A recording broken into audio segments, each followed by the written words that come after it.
जय हिंद दोस्तों, आज हम पढ़ने वाले हैं वेक्टर्स, है ना। अब वेक्टर से पहले मैं आपको बता दूं कि हमने चैप्टर 3 को स्किप कर दिया, जिसका नाम है motion in a straight line. क्यों? उसका रीज़न जानिए।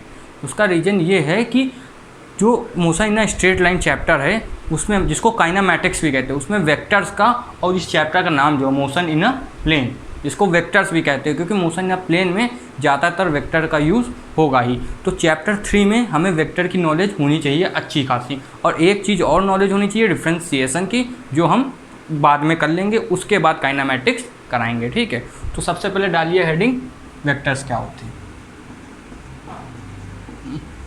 वेक्टर्स ये रहेगा आज का चैप्टर। तो इसमें आप सबसे पहले ये जानिए, वेक्टर्स जानना है, अगर कोई भी चीज़ आपको जानना है तो किसी का रेफरेंस लेके जानिए है, ठीक है। वेक्टर के साथ हम एक चीज़ और लिखेंगे यहाँ पर, एक होती है क्वांटिटी स्केलर और एक होती है वेक्टर। पता है, इससे ज़्यादा अच्छे से समझ में आएगी ना। तो जो स्केलर होती हैं उनके पास होता क्या है, देखिए। स्केलर वो होती है जिनके पास मैग्नीट्यूड हो, मैग्नीट्यूड हो, ठीक है। मैग्नीट्यूड क्या होता है, इसे वैल्यू दी हुआ है। 5 मीटर किसी की लेंथ दी हुई है, तो जो उसमें 5 मीटर है वो क्या है, मैग्नीट्यूड है, ठीक है। और डायरेक्शन, मैग्नीट्यूड होता है, ठीक है, लेकिन डायरेक्शन स्केलर के पास नहीं होती, ठीक है। ये आप स्केलर समझ गए। इससे आप समझोगे वेक्टर क्या होता है। वेक्टर वो चीज़ है जिसके पास मैग्नीट्यूड भी हो, है ना, और डायरेक्शन भी, ठीक है, दोनों चीज़ें। अब देखिए, ये लिख दिया सिंपल से, इसको कहते हैं आप माइंड मैप की तरह समझ सकते हो। इसके लिए ये पॉइंट, इसके लिए ये पॉइंट। लेकिन अब डिफिनीशन लिखना हो वेक्टर की, अगर आ जाए पेपर में, तो आप कैसे लिखोगे, वेक्टर वो चीज़ होती है आपकी जिसके पास क्या होता है, मैग्नीट्यूड भी होता है एंड डायरेक्शन भी। Vector which is has magnitude and direction, ऐसे आप लिख सकते हो, ठीक है। और स्केलर क्या होगी, जिसके पास मैग्नीट्यूड तो होगा लेकिन डायरेक्शन नहीं होगी। अब समझने के लिए सबसे अच्छा क्या होता है, एग्जाम्पल ले लिया जाए। क्या वेक्टर क्वांटिटी होती हैं, है ना, क्या स्केलर क्वांटिटी होती है ना। वेक्टर क्वांटिटी वो क्वांटिटी होती हैं जिनके पास स्केलर, मतलब जिनके पास मैग्नीट्यूड भी हो और डायरेक्शन भी हो। एग्जाम्पल से समझिए, पहले स्केलर का एग्जाम्पल लेंगे तब वेक्टर का समझ में आएगा। जैसे आपका ये है डिस्टेंस, ये कैसी क्वांटिटी है आपकी, ये स्केलर क्वांटिटी है। क्यों है, क्योंकि इसके पास डायरेक्शन नहीं होती। अगर मैं आपसे कह दूँ 5 मीटर चलो, तो 5 मीटर आप कहीं भी चल सकते हो, इसमें कुछ वो तो है नहीं कि बताना। और आप कैसे भी चल सकते हो, आप ऐसे भी चल सकते हो, आप स्ट्रेट भी चल सकते हो, आप ऐसे भी चल सकते हो। 5 मीटर ही तो चलना है। अब वो जो चीज़ है वो 5 मीटर होनी चाहिए केवल, ठीक है। आप ऐसे भी 5 मीटर चल सकते हो, है ना। और एक आपकी क्या हो जाएगी फिर, स्पीड भी आपकी कैसी क्वांटिटी हो जाती है, स्केलर, ठीक, ये हो गई। अब इसमें आपको जानना होगा कि वेक्टर क्वांटिटी, एक चीज़ और, वर्क। अब आपसे मैं कह दूं कि आपको 5 जूल ऑफ वर्क करना है, तो उसमें आपको ये तो बताइए ना किस डायरेक्शन में करना, कोई डायरेक्शन तो कर नहीं रहे। लेकिन अब वेक्टर क्वांटिटी में सबसे पहले ऐसे आ जाता है, मतलब जो फेमस है, आप तो इससे पहले वेलोसिटी आ जाएगी। फोर्स क्या रहेगी, आपको अगर फोर्स लगाना होगा तो आप बताओगे कि 5 न्यूटन की फोर्स मैंने ईस्ट डायरेक्शन में लगाई है। अगर आप ये फोर्स नहीं बताओगे कि हमने लगाई कहाँ पर है, तो जब भी आप फोर्स लगाते हो कुछ ना कोई चीज़ डिस्प्लेस होती है ना, या तो डिस्प्लेस होती है या फिर आप एक डायरेक्शन में डिस्प्लेस करने की कोशिश करते हैं। जैसे मान लीजिए ये दीवार है या फिर ये बोर्ड है, इसको हम धक्का दे रहे हैं तो फोर्स तो लगा रहे हैं ना। अब इस फोर्स को हम कैसे लगा रहे हैं, यहाँ पर ईस्ट वेस्ट नॉर्थ साउथ को बता नहीं सकते, तो इसमें आप क्या बताओगे कि हम इसको इनवर्ड लगा रहे हैं, या फिर लेकिन हम कहते हैं कि हमने वर्क किया इसमें, है ना, 5 जूल का। कहाँ पर 5 जूल का किया है, मतलब इसको उठाने में हमने वर्क किया है 5 जूल का, लेकिन कहाँ पर किया है तो पता नहीं, 5 जूल का उठाने में किया है, बस केवल इतना पता है, ठीक है। लेकिन फोर्स अगर लगाइए तो इनवर्ड लगाइए, इसको धक्का देने के लिए। यही आउटवर्ड लगाएंगे तो बोर्ड बाहर आ जाएगा। आउटवर्ड में वर्क मतलब फोर्स लगेगी और वर्क भी होगा, लेकिन इनवर्ड में तो ये अंदर जा ही नहीं सकता क्योंकि पीछे दीवार है, ठीक है। फिर आती है वेलोसिटी। अब वेलोसिटी जो है, इसमें कैसे डायरेक्शन का यूज़ होता है। वेलोसिटी का फॉर्मूला क्या बताया था कल, डिस्प्लेसमेंट अपॉन टाइम होता है। तो डिस्प्लेसमेंट अगर होगी तो आप बताओ कि इनिशियल से फाइनल पॉइंट, अगर आप एक इनिशियल पॉइंट तय कर लोगे, एक फाइनल पॉइंट तय कर लोगे, इनिशियल और फाइनल, इनिशियल जहाँ से स्टार्ट करते हैं, फाइनल जहाँ डेस्टिनेशन होती है, ठीक है, तो उसके बीच में आपको डायरेक्शन तो बतानी पड़ेगी। तो ऐसे आप क्या, वेलोसिटी भी होगी और डिस्प्लेसमेंट तो होगी क्योंकि वेलोसिटी का पार्ट है वो, ठीक है। अब इसके बाद क्या हो सकता है कि इसके टाइप्स क्या होते हैं, ठीक है। तो टाइप्स देख लीजिए जल्दी से, इसको रब कर देते हैं। पहले देख लेते हैं टाइप से पहले रिप्रेजेंटेशन ऑफ वेक्टर, ठीक है। रिप्रेजेंटेशन कैसे होती है, रिप्रेजेंटेशन ऑफ वेक्टर। ठीक है, वेक्टर की रिप्रेजेंटेशन कैसे होती। तो देखिए मान लीजिए ये ए वेक्टर हमको दिया हुआ है कुछ, तो इसकी रिप्रेजेंटेशन ऐसे होगी। ठीक है, अगर किसी चीज़ को ऊपर दिखाना है, अगर फोर्स को ऊपर दिखाना है तो आप ऐसे दिखाओगे। ये तो बता दिया। अब ये ऐसे क्यों दिखाते हैं, इसके पीछे एक लॉजिक है। ये देखिए ये वेक्टर का साइन होता है। ठीक है, ये जो चीज़ होती है, ये लाइन इसको कहते हैं, इसको टेल कहते हैं। ठीक है, और ये चीज़ जो होती है इसको हेड कहते हैं। तो ये मैग्नीट्यूड को दर्शाती है। मैग्नीट्यूड को मतलब कहते हैं जो आपकी वैल्यू आती है उसी को मैग्नीट्यूड कहते हैं। और ये जो है ये दिखाता है डायरेक्शन को। ठीक है, तो वेक्टर को आपको ऐसे डिनोट करना पड़ेगा।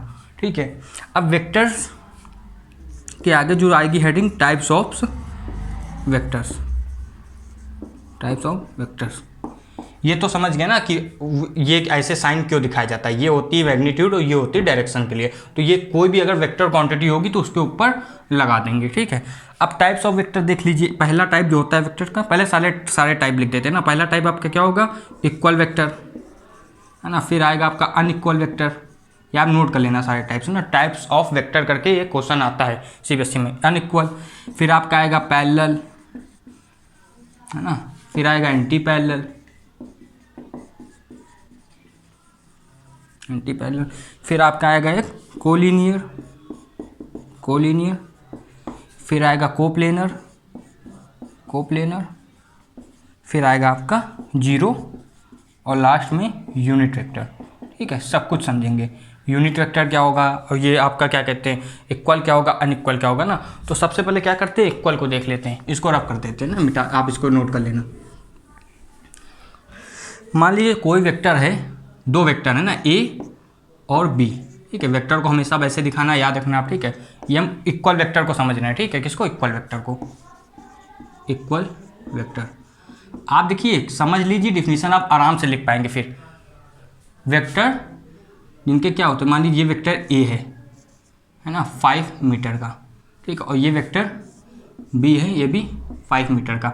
अब आप देखोगे लगभग ये एक ही डायरेक्शन में है। ठीक है, और इनका मैग्नीट्यूड मतलब अब ये एकदम देखने में नहीं, लेकिन आप अगर इमेजिन करोगे तो एक ही डायरेक्शन में। ठीक है, या फिर इनकी डायरेक्शन आप कुछ भी मान सकते हो। ये क्या हो सकती है, इसको आप कह सकते हो, ये कौन सी डायरेक्शन होती है आपकी, ये डायरेक्शन आपकी कौन सी होती है, वेस्ट होती है, ईस्ट होती है ना। ये आपकी डायरेक्शन ईस्ट से ये 60 डिग्री पे है, तो ये भी ईस्ट से 60 डिग्री पे, तो डायरेक्शन दोनों की सेम हो गई। ठीक है, अब ये मैग्नीट्यूड भी सेम है, तो जिनका मैग्नीट्यूड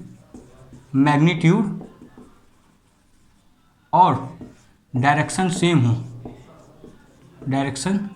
सेम हो, वो आपके कैसे हो जाएंगे वेक्टर, वो आपके इक्वल वेक्टर हो जाएंगे। अब इक्वल समझ में आया, अनइक्वल भी सेम है बिल्कुल। ठीक है, जिनकी जो वो है क्या कहते हैं, आपकी डायरेक्शन सेम हो सकती है, लेकिन जो मैग्नीट्यूड है वो इक्वल नहीं होंगे, और डायरेक्शन भी सेम हो सकती है, नहीं भी हो सकती है। ठीक है, तो अनइक्वल वेक्टर तो ये हो गए। दो वेक्टर समझ में आ गए अच्छे से। अब देखिए पैरेलल वेक्टर क्या होता है। ठीक है, ये वाला तो समझ में आ गया। ये पैरेलल वेक्टर देखिए क्या होंगे, पैरेलल वेक्टर्स। देखिए मान लीजिए ये एक वेक्टर है और दूसरा वेक्टर भी ऐसे ही है। अगर दो वेक्टर पैरेलल होंगे तो उनको आप क्या कहोगे, पैरेलल वेक्टर्स। इसमें भी कुछ ज़्यादा नहीं। एंटी पैरेलल क्या होंगे, अगर इसमें कहते हैं इन दोनों के बीच में एंगल कितना बनता है, जो थीटा होगा वो 0 डिग्री होगा। अब एंटी पैरेलल की बात आ गई, ये पैरेलल था, एंटी पैरेलल। अब समझ में आ रहा होगा धीरे धीरे एंटी पैरेलल क्या हो सकता है। एंटी पैरेलल क्या होगा, एक वेक्टर ऐसे तो दूसरा ऐसे, एक ही प्लेन में होंगे। ठीक है, अगर एक एक्स वाई प्लेन में है तो दूसरा भी एक्स वाई प्लेन में होगा। ये प्लेन ऐसे होता है, ये एक्स ये वाई है ना, कुछ भी बना सकते हो। वैसे ज़्यादा जो जनरल रहता है एक्स वाई और ये जेड। ठीक है, तो मान लीजिए एक वेक्टर अगर ऐसे है वाई एक्स वाई प्लेन में, तो दूसरा भी ऐसे होगा। ठीक है, एक ही प्लेन में। एंटी पैरेलल में क्या होगा, मान लीजिए जेड वाई प्लेन में है, तो एक अगर वेक्टर ऐसे है तो दूसरा वेक्टर ऐसे हो जाएगा। ठीक है, एंटी पैरेलल मतलब अपोजिट में, इनके बीच में जो एंगल बनता है वो तो दिख ही रहा है, 180 डिग्री का होगा ना थीटा, क्योंकि एक इधर है एक उधर है। आप इनको ज्वाइन करोगे ऐसे, एक वेक्टर को ऐसे जोड़ा तो दोनों अपोजिट डायरेक्शन में 180 डिग्री बनाएंगे। ठीक है, समझ में आ गई इतनी चीज़। अब इसके बाद कौन सा होता है, एक कोलिनियर। देखिए कोलिनियर ये रहता है कि आपका जो वेक्टर है वो एक ही प्लेन में रहे, मतलब क्या कहते हैं, कोलिनियर वो रहेगा जो एक ही लाइन में वेक्टर हो। जैसे ये वेक्टर एक है तो दूसरा वेक्टर भी सेम इसके पीछे या फिर इसी लाइन में, ठीक है। ये आपके कैसे हो जाते हैं, कोलिनियर वेक्टर।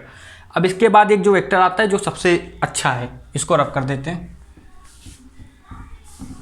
अब देखिए कोप्लेनर, ठीक है, क्या होता है। कोप्लेनर आएगा, फिर कॉन्करेंट आएगा। अब सब साथ ही में बता देते हैं क्योंकि आपको केवल समझाना है, डिफिनीशन आप अपने आप आराम से लिख पाओगे। एक फिर जीरो आएगा, लास्ट में यूनिट वेक्टर, ठीक है। ये 4 तरह के वेक्टर। तो देखिए कोप्लेनर वेक्टर क्या होता है। मान लीजिए ये आपका एक्स वाई प्लेन है, ठीक है, ये एक्स ये वाई ना, कुछ भी मान सकते हैं। तो जो वेक्टर हैं वो एक ही प्लेन में हो, किसी भी हालत में हो, किसी भी एंगल में हो, बस एक प्लेन में हो। अभी आप ऐसे समझोगे, मान लीजिए ये 2 मार्कर हैं, ठीक है, ये मार्कर है, एक ऐसे है, ये एक वेक्टर ए मान लीजिए, ये वाला वेक्टर कौन सा है, बी मान लीजिए, ठीक है। तो अब ये देखिए एक प्लेन में कैसे हैं, अभी समझ में आएगा। ये जैसे है, ये एक प्लेन है, एक तरफ x मान लीजिए, एक तरफ y मान लीजिए। तो ये देखिए दो जो हैं वेक्टर हैं आपके, एक ही ये स्ट्रेट है, ठीक है, एक ही प्लेन में है, ठीक है। अब देखिए आप कुछ भी कर सकते हो। अगर आप इसको ऐसे डायरेक्शन में कर दोगे, जब भी ये क्या रहेंगे, एक ही प्लेन में रहेंगे। कैसे भी आप किताब को मोड़ सकते हो। फिर आप क्या करोगे, इन दोनों को ऐसे कर दोगे, जब भी आप देखिए एक ही प्लेन में रहेंगे, ठीक है। लेकिन यहीं अगर 3 वेक्टर आ जाए, ठीक है, इसे एक मार्कर और ले लिया, अब ये 3 वेक्टर हैं तो ये एक प्लेन में है अभी तो ना, हो सकते हैं और नहीं भी हो सकते। अब देखिए कैसे नहीं हो सकते। ये आपका, ये देखिए, अब देखिए 2 वेक्टर तो एक प्लेन में है ना, एक्स वाई प्लेन जो नाम लिया, लेकिन एक वेक्टर जो है वो जेड प्लेन में जा चुका है, ठीक है। तो 3 वेक्टर जो है वो एक प्लेन में हो भी सकते हैं, नहीं भी हो सकते। देखिए एक प्लेन में हो जाएंगे ऐसे, ठीक है, और जैसे आप बाहर निकालोगे तो अलग अलग प्लेन में हो जाएंगे। ये चीज़ समझ में आ गई। तो कोप्लेनर वेक्टर वो होते हैं जो एक प्लेन में हो, और 2 वेक्टर जो हैं वो हमेशा एक प्लेन में रहेंगे, हमेशा फिक्स है। लेकिन 3 वेक्टर अगर आ जाएं तो वो कोप्लेनर हो भी सकते हैं, इसको कहते हैं मे और मे बी नॉट, ऐसे आप लिख सकते हो। फिर कॉन्करेंट आ जाएगा।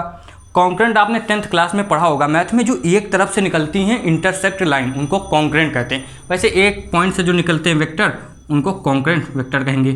ये 3 वेक्टर हैं लेकिन एक ही पॉइंट से निकल रहे हैं, और वेक्टर की भाषा में जिनकी टेल जो है वो एक पॉइंट में हो और जिनके हेड अलग अलग हों, ये वेक्टर की भाषा में, ठीक है। अब जीरो वेक्टर क्या होता है, अब ये क्या चीज़ आ गई जिसको नल वेक्टर भी कहते हैं, ठीक है। अब इसमें थोड़ा सा कन्फ्यूज़न होगा लेकिन अच्छे से समझिए तो कोई दिक्कत नहीं होगी। मान लीजिए आपको एक क्वांटिटी को घटाना है, मान लीजिए फोर्स है 5 न्यूटन की, ईस्ट में लगी है, और दूसरी फोर्स है 5 न्यूटन की, वेस्ट में लगी है। एक फोर्स ईस्ट में लगेगी, एक फोर्स वेस्ट में लगेगी, तो आप जानोगे 5 न्यूटन की है, 5 न्यूटन की, दोनों की अपोजिट डायरेक्शन हो गई। और वेक्टर अगर अपोजिट डायरेक्शन के होते हैं तो वो क्या होते हैं, माइनस होंगे, ठीक है, अपोजिट डायरेक्शन की। लेकिन अगर फोर्स दोनों तरफ लगी है न्यूटन में, तो वेक्टर क्वांटिटी अगर सब्ट्रैक्ट हो रही है तो वैल्यू 0 नहीं आती, कभी भी वैल्यू आती है 0 वेक्टर में, ठीक है। तो वो कैसे आएगी, आपके 0 या नल वेक्टर से आएगी। मान लीजिए 5 न्यूटन को माइनस किया 5 न्यूटन से, ठीक है, और ये ईस्ट में है, दूसरी वेस्ट में, तो जो वैल्यू आएगी आपकी वो 0 वेक्टर आएगी, ठीक है। इसका साइन आप ऐसे भी कर सकते हो, मतलब मैग्नीट्यूड इसका कुछ भी नहीं होगा, ठीक है, ऐसे समझ सकते हो। और कहते हैं जो वो क्या कहते हैं, जो आपकी ये है 0 वेक्टर है, इसकी डायरेक्शन क्या है, तो डायरेक्शन होती है आर्बिट्रेरी ना। अब इसको हिंदी में डिकोड कर देंगे कि ऐसा वेक्टर जिसकी डायरेक्शन कहीं भी हो सकती है। अब ईस्ट थी, वेस्ट थी, माइनस हो गई, 0 आ गया। अभी 0 ईस्ट में है, वेस्ट में, नॉर्थ में, साउथ में, क्या पता। तो आपका ये वैल्यू, इसकी जो डायरेक्शन वो आर्बिट्रेरी होगी, मतलब कुछ भी हो सकती है ना, कोई मतलब नहीं। अब यूनिट वेक्टर है ना, जो लास्ट है लेकिन इसका सबसे ज़्यादा यूज़ होता है। मान लीजिए ये आपका प्लेन है ना, जेड, ये आपका जेड रहेगा, मतलब जनरल जेड को बाहर दिखाते हैं, बाकी आप अपने मन से कुछ भी बना सकते हो। और ये वाई, ठीक है। अब इसमें देखिए यूनिट वेक्टर क्या होता है, एक्स की डायरेक्शन में, वाई की डायरेक्शन में, और 10 की, वो एक्स की, वाई की और जेड की डायरेक्शन में एक हम यूनिट मान लेते हैं, ठीक है। इसको आप 1 भी कह सकते हो, है ना, या फिर यूनिट मान लेते हैं, उसको ही यूनिट वेक्टर कहते हैं। मतलब अपनी तरफ से मान लिया जाएगा कि एक यूनिट वेक्टर इतना रहता है ना। उसको दिखाते हैं ए कैप से, ठीक है। स्मॉलेस्ट या वेक्टर आप कह सकते हो तो 0 हो जाएगा, लेकिन वो यूनिट वेक्टर जो केवल डायरेक्शन दिखाने के लिए होता है, मतलब उसकी मैग्नीट्यूड कुछ भी नहीं रहेगा, ठीक है, लेकिन डायरेक्शन दिखाएगा। एक्स की डायरेक्शन में वैल्यू 1 होती है। अब आप 1 को जानते हो, इतना महत्व नहीं दिया जाएगा क्योंकि 5 × 1 करोगे तो 5 ही आएगा। तो वो यूनिट वेक्टर होगा जिसकी जो आप कहोगे मैग्नीट्यूड 1 होता है, लगभग ऐसे, ठीक है। इतना आप नोट कर लीजिए, फिर आगे पढ़ेंगे हम लोग। अब देख लेते हैं पैरेलल शिफ्ट ऑफ वेक्टर क्या होता है। पैरेलल शिफ्ट ऑफ वेक्टर, बहुत छोटा सा कॉन्सेप्ट है। मान लीजिए ये एक वेक्टर यहाँ पर रखा हुआ है, ठीक है। अब ये जो वेक्टर है इसको हम ये वाले वेक्टर को थोड़ी आगे, अगर एक प्लेन में अगर आगे ले जाना तो आप बिना डायरेक्शन चेंज करें, ठीक है। जैसे मान लीजिए ऐसे है, इसको ऐसे ऐसे आगे बढ़ाएंगे बिना डायरेक्शन चेंज किए, ठीक है। इसको आप आगे ले जा सकते हो, वही आपका क्या होता है पैरेलल शिफ्ट। मतलब डायरेक्शन चेंज करे बिना आपको इसे आगे या पीछे कर सकते हो। डायरेक्शन ना चेंज हो, प्लेन में होना चाहिए। पता चले एक वेक्टर एक प्लेन में, दूसरा दूसरे प्लेन में है, तो आप उसको चेंज नहीं कर सकते, ठीक है। सेम प्लेन में होना चाहिए। अब इसके बाद जो है एंगल बिटवीन टू वेक्टर्स, ठीक है। तो ये देखिए क्या होगा, मतलब जैसे आप जानते हो दो एडजेसेंट लाइन के बीच में एंगल होता है, वैसे दो वेक्टर के बीच में भी एंगल होता है, जो वेक्टर की लाइन होती हैं। अब ये वेक्टर की लाइन कैसे मतलब एंगल बनाती हैं, आप जानते हो ये क्या चीज़ थी, टेल, और ये क्या था, हेड, ठीक है। अब इसमें ये होता है अगर आप टेल से टेल मिलाओगे और हेड से हेड मिलाओगे तो वो एंगल जो होंगे उन्हीं को आप एंगल मानोगे, किसके, वेक्टर का, एंगल बिटवीन टू वेक्टर। ऐसे मान लीजिए एक ऐसे दिया हुआ है 5 मीटर का वेक्टर और एक ऐसे दिया हुआ है, ठीक है, कितने का, 3 मीटर का वेक्टर। तो आप इसका एंगल बता सकते हो 120 हो जाएगा, ठीक है, डिग्री में। लेकिन अगर कोई एंगल ऐसे दिया हुआ है ये, ठीक है, और दूसरा दिया हुआ है ऐसे, कितना, 60, तो ये एंगल तो बिल्कुल भी नहीं होगा। तो लेकिन मान लीजिए अगर ऐसे दिया हुआ है तो एंगल आप पता कैसे करोगे, तो इसमें कुछ नहीं करना है। अभी हमने कॉन्सेप्ट पढ़ा है पैरेलल शिफ्ट का, तो कुछ नहीं करना। मान लीजिए ये यहाँ पर आपका बना हुआ है, ठीक है, और ये वेक्टर जो है इसको आप पैरेलल शिफ्ट कर दीजिए ऐसे आके, ठीक है। अब ये अगर 60 था, ये जो था ये 60 डिग्री था, तो आपको पता है जो लीनियर होती है लाइन वो 180 डिग्री की होती है। 60 हटा दोगे ये कितना हो जाएगा, 120 डिग्री, ठीक है। तो पैरेलल शिफ्ट का कॉन्सेप्ट यूज़ करके अगर कहीं आप एंगल बिटवीन टू वेक्टर्स नहीं बता पा रहे हो तो बता लोगे। ये टेल से टेल है और हेड से हेड भी ऐसे ही सेम होगी। अब इसके बाद देखिए एक कॉन्सेप्ट है, यही बता देते हैं, फिर उसको अच्छे से 3 लॉ के मदद से समझेंगे। नॉर्मल वाला जो है वो अभी बता दे रहे हैं, addition of vector, addition of vector ना, जो होता है टेल से टेल और हेड से हेड वाला, ठीक है। ये वाला जो कॉन्सेप्ट रहता है हेड से हेड। देखिए ये कैसे होगा, मान लीजिए ये है यहाँ पर 4 मीटर का कोई वेक्टर दिया हुआ है और फिर यहाँ पर ये 3 मीटर का दिया हुआ है, ठीक है। ये वेक्टर ऐसे जाता जा रहा है, ठीक है। फिर आपका ये क्या दिया हुआ है, हेड से ये आपका कितना दिया हुआ है, 4 मीटर है, और फिर ये ऐसे कितना गया है आपका 4, यहाँ पर ये 3 मीटर हो गया, ठीक है। तो इसकी वैल्यू जो है वो ऐसे निकलेगी। देखिए ये टेल से टेल मिल गई, इनसे इनसे इनसे कुछ मतलब नहीं है। ये टेल से टेल अगर मिली है तो ये आखिरी वाले वेक्टर की, ये इससे जॉइंट है, ठीक है। ये बनने में थोड़ा गड़बड़ हो गई है। तो ये टेल से टेल जब वेक्टर की मिली है वही एंगल ही, मतलब वही ही आपका क्या होगा, वेक्टर का रिजल्टेंट होगा। रिजल्टेंट माने लास्ट रिजल्ट होता है, ठीक है, रिजल्टेंट। तो अब इसको देखिए यहाँ पर कैसे बना लेंगे, ये 4 है और ये 4 है, तो टोटल कितना हो गया, 8 मीटर, ठीक है। ये 3 है और ये 3 है, तो सीधा कितना हो जाएगा, 6 मीटर, ठीक है। और ये टेल से टेल वाला सिस्टम, तो ये कितना हो जाएगा, अब इसको निकालना है। तो इसमें तो आप देख रहे हो ये 90 का एंगल है, तो सीधा पाइथागोरस थ्योरम आप लगाओगे, और इसकी वैल्यू कितनी हो जाएगी, इसका स्क्वायर करना पड़ता है, एच स्क्वायर क्या होता है, H square equal to P square plus B square.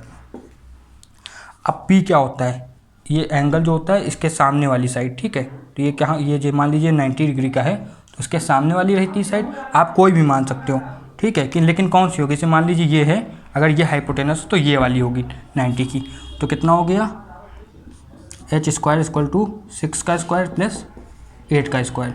अब इसको सॉल्व करोगे आप तो आंसर कितना आ जाएगा, 100, और एच की वैल्यू कितनी आ गई, 10, ठीक है, 10 मीटर में आ जाएगी। तो ये होता है हेड से हेड और टेल से टेल वाला मेथड। 2 मेथड और होते हैं, एक है पैरेललोग्राम और दूसरा कौन सा है आपका, ट्रायंगल लॉ, वो आगे देखते हैं।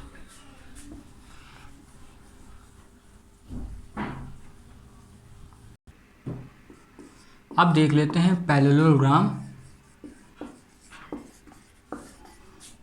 पैरेललोग्राम लॉ ऑफ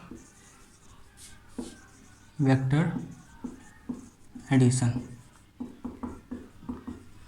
अभी हमने हेड टू टेल वाला पढ़ा, एक होता है टेल टू टेल और हेड टू हेड वाला, ठीक है। उन सब का ज़्यादा यूज़ नहीं है क्योंकि कहीं ना कहीं वो फेल हो जाते हैं। अब आएगा ये जो हर जगह लगेगा parallelogram law of vector addition. इसमें करते क्या है ना, हम join two vectors tails as two adjacent side of parallelogram। मतलब इसमें करते ये हैं कि जो जैसे दो वेक्टर्स दिए गए हैं तो इनको आप ऐसे ट्रीट करोगे जैसे वो पैरेललोग्राम की दो एडजेसेंट लाइन हो, दो एडजेसेंट जो एक कॉमन पॉइंट से निकले उनको एडजेसेंट लाइंस कहते हैं, ठीक है। और फिर जो अब इसके आगे देखिए, पहले उसको बना लीजिए। ये आपका ऐसे क्या रहेगा, इसको आप वेक्टर के पहले नाम दे दीजिए, ठीक है। ए जो है, ए वेक्टर जो है वो 5 मीटर ईस्ट में, ठीक है। और बी जो है वो क्या रहेगा, वो रहेगा आपका 60, है ना, 6 मीटर का है और क्या रहेगा 60 डिग्री फ्रॉम ईस्ट डायरेक्शन, ठीक है। तो इसको आप कैसे बनाओगे, यहाँ पर देखिए, ए 5 मीटर ईस्ट में है तो ये आपका बन जाएगा 5 मीटर का, ठीक है। ए नाम है इसका। अब जो वो है वो 60 फ्रॉम ईस्ट है, यानी ये ईस्ट है, इससे 60 में है, 60 डिग्री में बना हुआ है, तो ये हो गया आपका, ठीक है। और ये इससे थोड़ा सा बड़ा है तो ऐसा दिखे कि 6 मीटर का है ये, ठीक है। ये हो गया आपका, ये एंगल कितना बन रहा है इसमें 60 डिग्री। तो अब जो इसमें रिजल्टेंट होता है, रिजल्टेंट जो रहेगा, रिजल्टेंट जो रहेगा वो आपका क्या होगा, डायगोनल होगा, किसके, पैरेललोग्राम का, डायगोनल ऑफ पैरेललोग्राम, ठीक है। कैसे होगा समझिए। अब ये जो पैरेललोग्राम जो होगा, मतलब जो डायगोनल होगा, आप जानते हो पैरेललोग्राम के बीचों बीच से निकलता है, ठीक है। ये रहेगा आपका, ठीक है। और इसको आप ऐसे साइड में ऐसे ऐड कर लोगे, ठीक है। ये चीज़ ऐसे आ जाएगी। यही होता है आपका रिजल्टेंट, जिसको आर वेक्टर कहेंगे। ये ए वेक्टर हो गया और ये बी वेक्टर, ठीक है। इतनी चीज़ समझ में आ गई। अब ये जो आर है इसकी वैल्यू कैसे निकलती, तो उसके लिए एक फॉर्मूला है ना, जिसका डेरिवेशन भी हम लोग देखेंगे। R square equal to A square plus B square plus 2ab cos theta, ठीक है। अब ये थीटा एंगल यही होता है जो 60 डिग्री से मान लिया हमने यहाँ पर, यही थीटा है, ठीक है। अब देखिए ये एडिशन के लिए है, सब्ट्रैक्शन के लिए क्या होता है, यहाँ पर माइनस लग जाता है। अब वो माइनस कैसे होता है ये भी आप देख लीजिए। जैसे यहाँ पर हम ए और बी को ऐड कर रहे हैं, सब्ट्रैक्शन में आप इसको ऐसे लिख सकते हो, ए प्लस माइनस बी, ये एक तरीका सब्ट्रैक्शन के लिए। तो आप क्या कर रहे होगे, माइनस कर रहे होगे।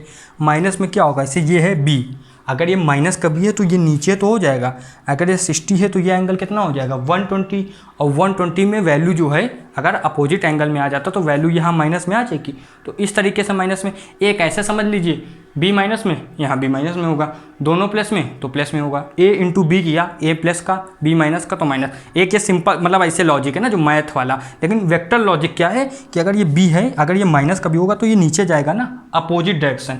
जो क्या कहते हैं, जो एंटी पैरेलल वेक्टर होते हैं उनकी डायरेक्शन में प्लस माइनस को आपको डिनोट करना है, एक पॉजिटिव है एक नेगेटिव है, तो आप एक को प्लस कर दोगे एक को माइनस कर दोगे ना। अगर एक यहाँ जा रहा है दूसरा वहाँ जा रहा है ना, लेफ्ट और राइट, तो एक को पॉजिटिव एक को नेगेटिव मानना ही पड़ेगा, एक को रेफरेंस पॉजिटिव देना पड़ेगा दूसरे को नेगेटिव, ठीक है। ये चीज़ आप इतनी समझ गए, ठीक है। अब इसके बाद देखिए जो ये होता है, जो वेक्टर का ये जो रिजल्टेंट साथ एंगल बनता है इसको tan अल्फ़ा कहते हैं, वो कितना होता है इसको भी आप देख लीजिए। अगर यहाँ पर ये a है और इसके रेफरेंस में ये अल्फ़ा एंगल निकालेंगे तो tan अल्फ़ा की वैल्यू ये होती है ना, दोनों तरफ से निकाल सकते हैं। अगर आप b को रेफरेंस मानोगे तो यहाँ अल्फ़ा होगा, उसके लिए दूसरा बनेगा, लेकिन आप एक याद कर लीजिए यही काफ़ी है। ये होगा b साइन थीटा, है ना, a plus b cos theta, इतना नोट कर लीजिए, ठीक है।